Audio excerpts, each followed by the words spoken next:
المكتب التعاوني للدعوة والإرشاد وتوعية الجاليات بأبها.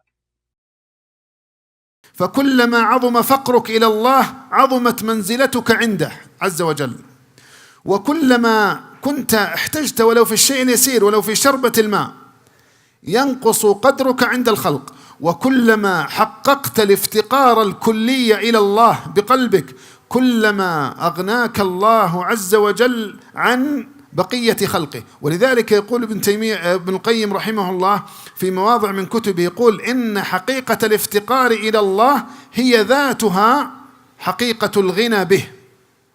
ما يقال ما هو الأفضل، هل الأفضل الافتقار إلى الله أو الاستغناء به أو الغنى به؟ قال هذا السؤال لا يصح، لأن الافتقار الكلي إلى الله هو في ذاته حقيقة الغنى الكلي للعبد بالله تبارك وتعالى.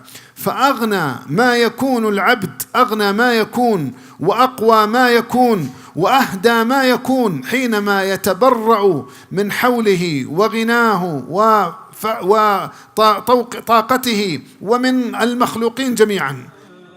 دعاة للهدى دنيا ودينا على منهاج خير المرسلين، وبالحسنى نشق سبيل رشد إلى جنات رب العالمين.